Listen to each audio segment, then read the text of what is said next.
L'été est là et entre la chaleur et les vacances, on a besoin de se rafraîchir. Et c'est pour ça qu'aujourd'hui, on va faire 3 projets que l'on va documenter de A à Z avec vous pour l'été. À la fin de cette vidéo, vous serez en capacité de tous les refaire un par un. Allez, on commence avec le premier projet. Le premier projet est un ventilateur de bureau. Pour ça, on va utiliser un petit ventilo comme ça de 80 mm que l'on va mettre avec un relais pour pouvoir l'activer et le désactiver à l'aide de notre Arduino. En parlant d'Arduino, nous allons utiliser comme microcontrôleur, donc le cerveau du projet, un Arduino Nano. Sauf que le ventilateur fonctionne en 12 volts et l'Arduino en 5 volts, donc nous allons utiliser un buck converter pour réduire la tension, pour la mettre dans l'Arduino. Et pour toujours plus de fraîcheur, on va intégrer un brumisateur dans le projet pour que ça pulvérise de l'eau sur nos têtes.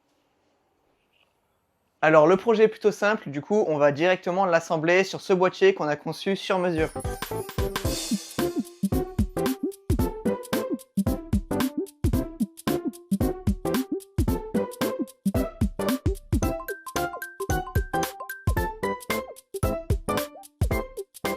Alors voilà, le montage du boîtier est terminé, bien évidemment le modèle est en description. Alors pour les fixations, juste pour le relais, j'ai utilisé de la colle chaude parce que malheureusement il n'y avait pas de trou pour pouvoir mettre des vis. Et pour le reste, j'ai utilisé des vis autotaraudeuses en M2. Maintenant, il va falloir passer au câblage. D'ailleurs, le câblage s'affiche à l'écran si vous voulez refaire le projet.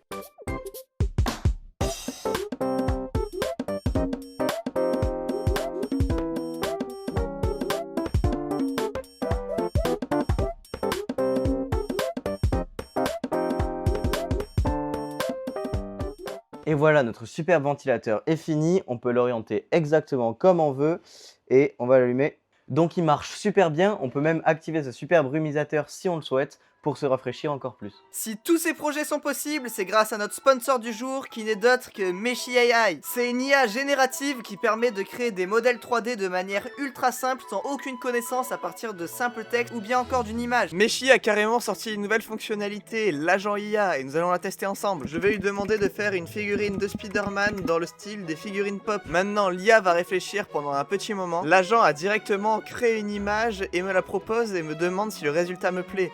Je vais dire oui, mais j'aurais pu demander, comme il me le dit juste ici, une pose différente, un costume alternatif, que ce soit pour Miles Morales, Peter Parker, ou même un style légèrement différent. Et voilà, le modèle 3D est prêt et il est directement prêt pour l'impression 3D. Je peux l'afficher en grand avec un bouton et il n'y a plus qu'à admirer le modèle 3D. Et si j'ai besoin de faire des modifications, Meshi peut s'en occuper pour moi directement. Et si j'ai envie de l'imprimer, je peux même appuyer sur ce bouton et regarder déjà les résultats que j'ai pu faire à l'aide de l'IA de Meshi. En tout cas, un grand merci à Meshi AI qui rend ces projets possibles.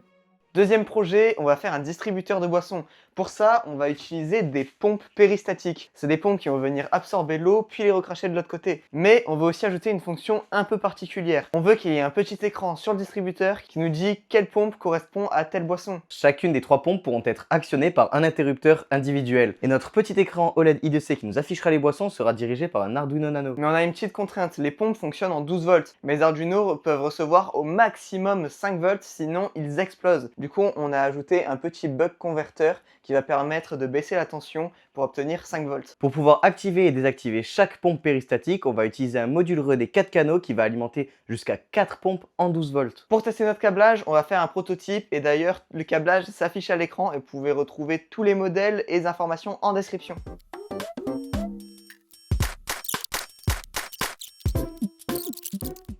Et il n'y a plus qu'à actionner et c'est censé marcher. Donc ça fait un peu de bruit, mais le montage a l'air fonctionnel. Maintenant on va l'essayer en rajoutant d'autres pompes. Je viens de finir de monter les 4 pompes et on va vérifier si elles marchent toutes. Donc en fait il y a un interrupteur pour chaque pompe. Un interrupteur pour chaque pompe. Donc celle-ci actionne celle-là. Celle-ci, celle-ci. Au passage on peut activer plusieurs pompes en même temps. Celle-ci, celle-là. Et celui-là, celle-là. On va essayer les 4 en même temps. Au niveau de la lime, on est sur du 3 ampères. Bon, je pense que vous devez entendre un peu le bruit en fond des pompes.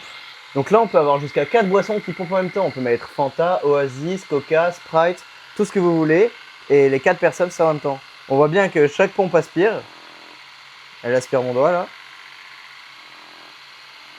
Et on voit bien sur notre module relais que les 4 sont allumés. Alors, c'est un peu le bordel au niveau des fils, mais c'est que du prototypage. Une fois qu'on aura soudé, tout sera beaucoup plus propre. Et l'objectif du coup de l'écran, c'est qu'il y aura les 4 interrupteurs qui seront chacun numérotés. Et sur l'écran, on aura des informations du style bouton numéro 1, c'est du Fanta, bouton numéro 2, c'est du Coca, les boissons que vous voulez. Juste pas trop d'alcool, évitez. Parce que là, si on fait quelque chose de final avec ça, bah, ça va vraiment être le bordel et on va jamais s'y retrouver. Donc idéalement, on va faire un petit boîtier sur Fusion 360. Le modèle sera en description, bien évidemment. Et on se retrouve une fois imprimé. La pièce avait des trous un peu trop petits, donc on en profite pour passer un coup à la Dremel.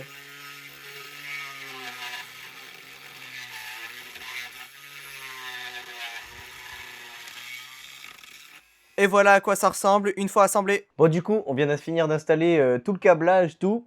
Et en fait, je viens de me rendre compte que j'ai mis 2 pompes à l'envers. Donc, bah, la place d'envoyer, bah, elles vont aspirer l'eau. Donc, bah, je vais devoir démonter ces 2 pompes et les retourner, quoi. Parce qu'au tout début, je les ai mis à l'envers. Donc, faites bien attention. C'est dans ce sens-là, pas celui-là. Sinon, faut refaire. Au pire, tester avant. Ouais, au pire, testez avant. Faites pas les singes comme moi, quoi. Alors c'est bon, maintenant les pompes sont dans le bon sens. Donc si j'active ici, ça ne marche pas. C'est bon, maintenant toutes les pompes sont branchées dans le bon sens. Donc maintenant si j'active ici, ça s'allume. Ici pareil. Ici toujours. Et là aussi. Alors maintenant, ce qu'il va falloir faire, ça va être ajouter des bouteilles derrière. Bah, tout simplement pour avoir nos boissons. Et aussi ajouter l'écran OLED juste en haut. Et on va activer les 4 à la fois pour tester.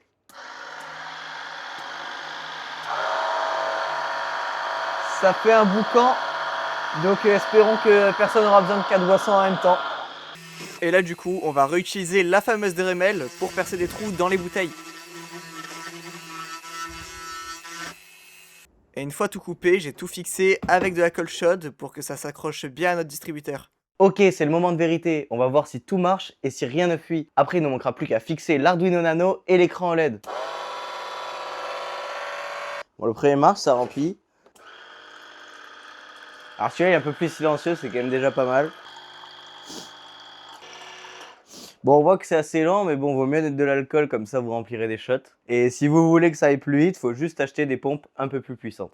Maintenant, je vais m'attaquer au câblage de l'écran OLED. Bien évidemment, le câblage s'affiche à l'écran. Alors pour ce qui est de la partie logicielle pour l'écran OLED, avec mes connaissances, j'ai codé un super logiciel qui s'appelle Menu OLED. C'est un script Python, vous allez venir le lancer.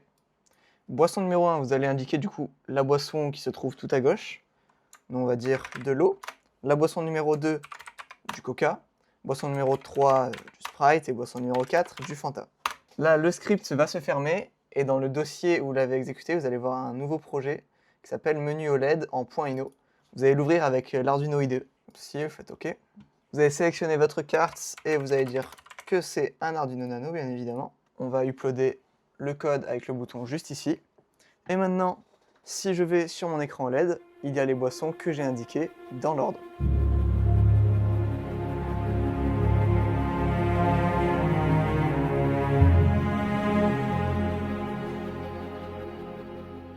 Et voilà, on vient de finir le projet. Toutes les pompes marchent et l'écran affiche les bonnes boissons. Maintenant, il y a quelques petites choses à améliorer, comme par exemple le bruit des pompes qui est énorme.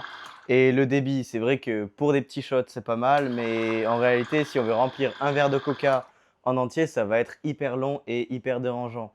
Il y a une partie d'esthétique aussi qui a été faite assez mal, donc l'esthétique est peut-être améliorée. Si vous voulez une partie 2 où on améliore les pompes, le bruit des pompes, l'esthétique de la machine, dites-le nous en commentaire, on verra. Troisième et dernier projet, on a visé un peu plus simple. On a trouvé un super projet sur MakerWorld qui est une plante connectée. Le modèle 3D sur MakerWorld est bien évidemment dans la description, il n'y a plus qu'à l'imprimer. Voilà le support de plante totalement imprimé en print in place, donc on assemble le tout et je crois que c'est bon. On passe maintenant à l'électronique. Alors l'électronique de ce projet est plutôt simple, nous allons utiliser comme microcontrôleur un Arduino Nano comme les précédents projets. Pour récupérer toutes les informations de la plante, on va utiliser ce capteur qui va nous permettre d'avoir l'humidité, la température et toutes les informations nécessaires pour que notre plante se sente bien. Et pour récupérer les informations, on va coupler le tout avec un écran OLED dans lequel on aura une sorte de petit visage qui nous dira comment remplir la plante, etc. On va faire une sorte de Tamagotchi, mais avec une plante. C'est parti, maintenant il manque plus qu'à assembler tout ça sur notre magnifique boîtier.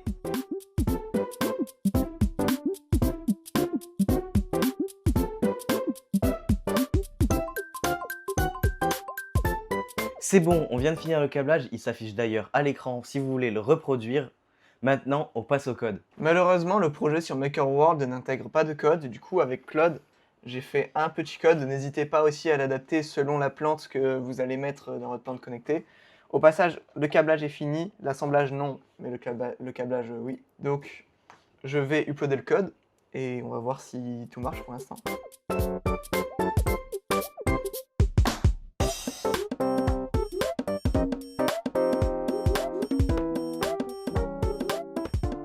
Nous voilà dehors pour tester notre superbe pot de fleurs connectée. On va la tester avec cette superbe fleur qu'on va venir mettre dedans. Bon alors on était un peu optimiste, on a pris une fleur un peu grande pour notre pot, mais bon ça rentre. Et pour le test, ça fera largement l'affaire. Donc on va essayer notre superbe pot de plantes. On le branche. Voilà, là il est branché. Et je peux carrément voir. Là, il me dit bonjour. Je peux avoir l'humidité et il est content. Et à partir de là, quand il y aura plus d'humidité, il y aura un visage triste, etc.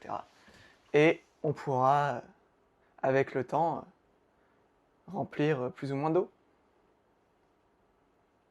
Et voilà, on vient de finir les 3 projets et tout s'est déroulé à merveille. Vous êtes maintenant capable de tous les refaire de A à Z. N'oubliez pas que toutes les ressources nécessaires comme les STL, les fichiers, le code, la liste de matériel, tout le nécessaire, tout est dans la description. Et encore un grand merci à Meshi AI d'avoir pu nous aider à financer ces projets et à la prochaine.